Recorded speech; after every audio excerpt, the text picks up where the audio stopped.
taqdiru 'alaiha qad ahatallahu biha wa kanallahu ala kulli syai'in qadir. Dan wilayah-wilayah yang lain yang belum kalian dapat bebaskan, dan Allah sudah menentukan itu semua untuk dibebaskan dan dimenangkan untuk kalian, dan adalah Allah yang sudah menentukan atas segala sesuatu. Artinya kemenangan Allah itu sudah ditentukan. Maka orang yang berdakwah, orang-orang yang berperang di jalan Allah, kemenangan bagi mereka ini adalah sesuatu yang sudah pasti, dan ini adalah perkara imani, dan dia nggak perlu tanya bagaimana cara Allah untuk menolong mereka. Yang mereka perlu pertanyakan adalah perkara-perkara yang mereka bisa untuk lakukan, yang mereka bisa pilih. Yang mereka pertanyakan adalah apa yang mereka lakukan untuk menyambut pertolongan Allah.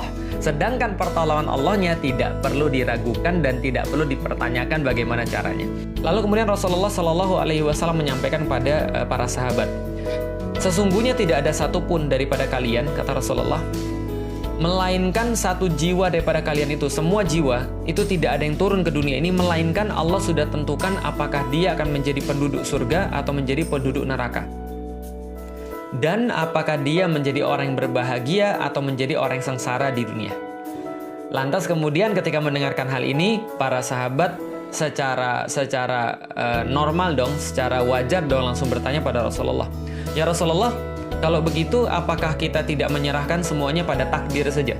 Apa yang sudah tertulis tadi yang kau katakan, bahwasanya semua nanti akan ditentukan sudah, apakah dia akan ditulis masuk surga atau ditulis masuk neraka, ditulis sebagai orang yang sengsara atau ditulis sebagai orang yang bahagia. Apakah kita tidak menyerahkan hidup kita pada takdir dan ketentuan dan tulisan itu saja? Dan kita tinggalkan saja semua ibadah yang kita lakukan.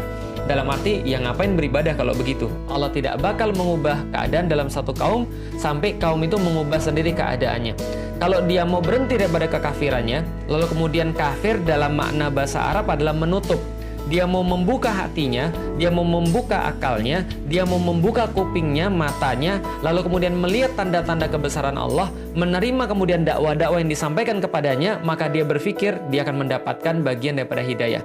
Maka kalau kita jelaskan, tadi kita sudah beresin tentang wilayah keyakinan, bahwa kita tidak boleh nisbatkan hidayah itu pada diri kita.